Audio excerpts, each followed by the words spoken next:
Hello friends, welcome to Kannan info Tamil. நம்ம இன்னைக்கு என்ன டாபிக் பார்க்க போறோம் அப்படின்னா, அடுத்த 10 முதல் 15 வருடங்கள்ல இந்திய கடற்படைய ஒரு வலிமையான கடற்படையா மாத்துவதற்கு இந்தியா பல திட்டங்களை முன்னெடுக்க இருப்பதா செய்திகள் வெளிவந்திருக்கு. கிட்டத்தட்ட 2 லட்சம் கோடி ரூபாய் செலவு செய்து இந்திய கடற்படையை வலிமைப்படுத்த போறாங்க. இந்திய கடற்படைய என்னென்ன விதங்கள்ல வலிமைப்படுத்த போறாங்க, எதற்காக இந்தியா இந்த 2 லட்சம் கோடி ரூபாய்க்கான திட்டத்தை கையில் எடுத்து செயல்படுத்த ஆரம்பிச்சிருக்காங்க. இதன் மூலமா இந்திய கடற்படை எப்படி வலிமை அடையும் அப்படிங்கிறது குறித்து பார்க்கலாம். அடுத்து இந்திய கடற்படையில உள்ள சப்மரீன்களின் எண்ணிக்கையை அதிகரிப்பதற்கும் இந்தியா முயற்சி செய்து வந்துகிட்டு இருக்காங்க. அதற்கான திட்டம் என்ன, இந்தியா எத்தனை சப்மரீன்களை அதிகரிக்க போறாங்க அப்படிங்கிறது குறித்து பார்க்கலாம். மூன்றாவதா, இந்தியா உருவாக்கி வரும் நியூக்ளியர் பவர்ட் சப்மரீன்கள் குறித்து சில முக்கியமான விஷயங்கள் வெளிவந்திருக்கு. அது என்ன விஷயம், வரும் காலத்துல இந்தியா நியூக்ளியர் பவர் சப்மரீன்களின் எண்ணிக்கையை அதிகரிப்பதற்கு என்னென்ன திட்டங்களை செயல்படுத்தி வந்துகிட்டு இருக்காங்க அப்படிங்கிறது குறித்து நம்ம டீடைலா இந்த வீடியோல பார்க்கலாம். நம்ம சேனல்ல டிஃபென்ஸ் மற்றும் ஜியோபாலிட்டிக்ஸ் சம்பந்தமா தினம் ஒரு வீடியோ பப்ளிஷ் பண்ணிட்டு இருக்கோம். உங்களுக்கு நம்ம சேனல்ல பப்ளிஷ் பண்ணக்கூடிய வீடியோஸ் பிடிச்சிருந்துச்சுன்னா சேனலை சப்ஸ்கிரைப் பண்ணி சப்போர்ட் பண்ணுங்க. நீங்க பண்ற ஒவ்வொரு சப்ஸ்கிரிப்ஷனும் எனக்கு அடுத்தடுத்த வீடியோஸ் போடுறதுக்கு ஒரு மோட்டிவேஷனா இருக்கும். முன்பு இந்திய பெருங்கடல் பகுதியில இந்தியாவை மீறி எந்த நாடும் டாமினேட் செய்ய முடியாது. ஆனா தற்போது சீனா தன்னுடைய கடற்படைய மிகப்பெரிய அளவுல எக்ஸ்பாண்ட் செஞ்சு வந்துகிட்டு இருக்காங்க. இதனை தொடர்ந்து சீனா இந்திய பெருங்கடல் பகுதியிலையும் தன்னுடைய ஆதிக்கத்தை கொண்டு வருவதற்கு முயற்சி செய்து வந்துகிட்டு இருக்காங்க. இது இந்தியாவை பொறுத்தமட்டில் ஒரு ஆபத்தான விஷயமா பார்க்கப்படுது. ஏன்னா இந்திய பெருங்கடல் பகுதியில சீனா தன்னுடைய ஆதிக்கத்தை கொண்டு வந்துட்டா இந்தியாவின் வர்த்தகம் பெருமளவுல பாதிக்கப்படும். அது மட்டும் இல்லாம இந்தியா மற்றும் அதன் நட்பு நாடுகளுடைய பாதுகாப்பும் கேள்விக்குறியாகும். இதன் காரணமா இந்தியா தொடர்ந்து இந்திய பெருங்கடல் பகுதியை தன்னுடைய கட்டுப்பாட்டில் வச்சிருப்பதற்கு முயற்சி செய்து வந்துகிட்டு இருக்காங்க. தற்போதைய நிலையில இந்திய கடற்படை ஒரு 150 போர்க்கப்பல்களை கொண்ட ஒரு கடற்படையா இருக்கு. ஆனா சீனாவை பொறுத்தமட்டில் 335 போர்க்கப்பல்களை கொண்ட கடற்படையா இருக்கு. அது மட்டும் இல்லாம சீனா தற்போது உள்நாட்டிலே தயாரிக்கப்பட்ட 2 பிரம்மாண்ட ஏர்கிராஃப்ட் கேரியர்களை தங்கள் படையில் இணைச்சிருக்காங்க.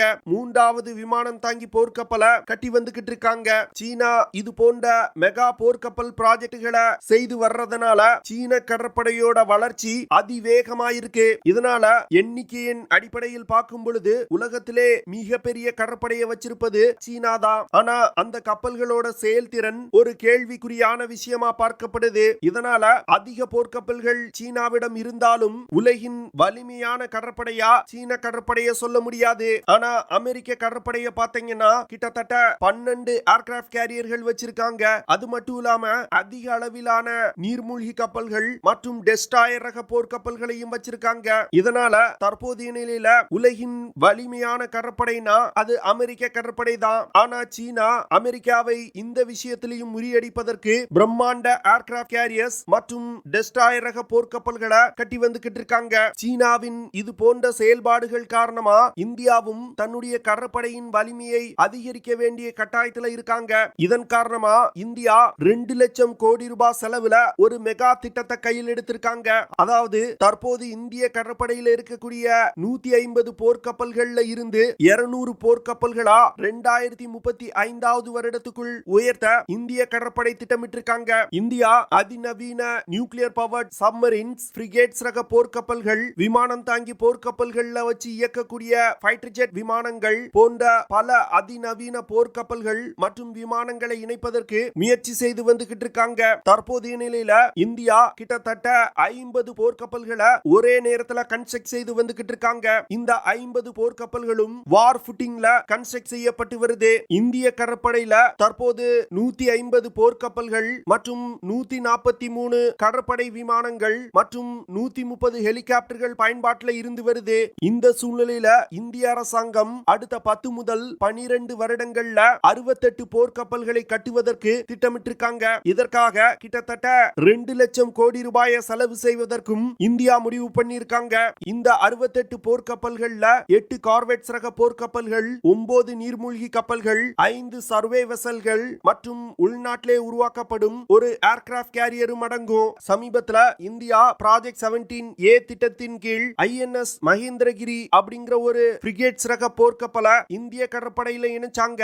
இந்த பிரிகேட்ஸ் ரக போர்க்கப்பல்கள் அதிநவீன ஸ்டெல்த் தொழில்நுட்பம் கொண்ட பிரிகேட்ஸ் ரக கப்பல்கள். இந்த கப்பல்ல அட்வான்ஸ் வெப்பன்ஸ், சென்சார்ஸ், ரடார்கள் போன்ற பல சிஸ்டங்கள் இணைக்கப்பட்டிருக்கு. இந்த ப்ராஜெக்ட் 17A திட்டத்தின் கீழ் 2026 வருடத்துக்குள் கூடுதலா 2 போர்க்கப்பல்கள் இந்திய கடற்படையில இணைய உள்ளது. சீனாவும் தன்னுடைய போர்க்கப்பல்களின் எண்ணிக்கையை அதிகரிப்பதற்கு முயற்சி செய்து வந்துகிட்டு இருக்காங்க. இந்தியா மட்டும் தன்னுடைய கடற்படையின் வலிமையை அதிகரிக்காம விட்டாங்கன்னா இந்தியன் ஓஷன் மற்றும் சவுத் சைனா சீல இருக்கக்கூடிய ஆசிய நாடுகளுக்கு சீன கடற்படை ஒரு மிகப்பெரிய அளவுல தொல்லை கொடுக்கும். குறிப்பா ஜப்பான், தைவான், வியட்நாம், பிலிப்பைன் போன்ற சிறிய நாடுகளுக்கு சீன கடற்படை ஒரு மிகப்பெரிய அச்சுறுத்தலா இருக்கும். இதன் காரணமாக தான் இந்தியா சவுத் சைனா சி மற்றும் இந்திய பெருங்கடல் பகுதியில் இருக்கக்கூடிய சிறிய நாடுகளுடன் இணைந்து செயல்படுவதற்கு முயற்சி செய்து வந்துகிட்டு இருக்காங்க. தற்போதைய நிலையில இந்திய கடற்படையில இருக்கக்கூடிய பல நீர்மூழ்கி கப்பல்கள் 2030வது வருடத்துல ரிட்டையர்ட் ஆக போகுது. அதனால பழைய நீர்மூழ்கி கப்பல்களை ரீப்ளேஸ் செய்வதற்கும் நீர்மூழ்கி கப்பல்களின் எண்ணிக்கையை அதிகரிப்பதற்கும் இந்தியா தன்னுடைய சப்மரீன் பிளீட்டை மாடர்னைஸ் செய்ய திட்டமிட்டிருக்காங்க. இதனால 2040வது வருடத்துக்குள் 21 நெக்ஸ்ட் ஜெனரேஷன் கன்வென்ஷனல் டீசல் சப்மரீன்களை இணைப்பதற்கு திட்டமிட்டிருக்காங்க. இந்த சப்மரீன்கள் தற்போது இந்திய கடற்படையில பயன்பாட்டில் உள்ள 8 கிலோ கிளாஸ் சப்மரீன் மற்றும் 4 டைப் 209 சப்மரீன்களை ரீப்ளேஸ் செய்ய போகுது. சப்மரீன்களை இந்தியாவில் உருவாக்குவதற்கு ஜெர்மனி, ஸ்பெயின், பிரான்ஸ் போன்ற நாடுகளுடன் இணைந்து செயல்படுவதற்கு இந்தியா முயற்சி செய்து வந்துகிட்டு இருக்காங்க. ஜெர்மனி தன்னுடைய U212A சப்மரீனை இந்தியாவுக்கு ஆஃபர் செஞ்சிருக்காங்க. ஸ்பெயின் தன்னுடைய S80+ சப்மரீனை ப்ராஜெக்ட் 75I திட்டத்திற்காக ஆஃபர் செஞ்சிருக்காங்க. பிரான்ஸை பொறுத்தமட்டில் இந்தியாவுக்கு தன்னுடைய சூப்பர் கல்வரி கிளாஸ் சப்மரீன்களை ஆஃபர் செஞ்சிருக்காங்க. ஏற்கனவே இந்திய கடற்படையில பிரான்ஸ் நாட்டின் கல்வரி கிளாஸ் சப்மரீன்கள் பயன்பாட்டில் இருந்து வருது. அதனால இன்னும் கூடுதலா 3 கல்வரி கிளாஸ் சப்மரீன்களை இந்தியாவில் கட்டுவதற்கான ஆர்டரை பிரான்சுக்கு இந்தியா கொடுக்க போறாங்க. பிரான்ஸ் கல்வரி கிளாஸ் சப்மரீன்கள்ல பல்வேறு அப்கிரேட்களை கொண்டு வந்திருக்காங்க. அந்த அப்கிரேடட் சப்மரீனை சூப்பர் கல்வரி கிளாஸ் சப்மரீன் சொல்றாங்க. இந்த சப்மரீனையும் இந்தியாவுக்கு ஆஃபர் செய்ய போறாங்க.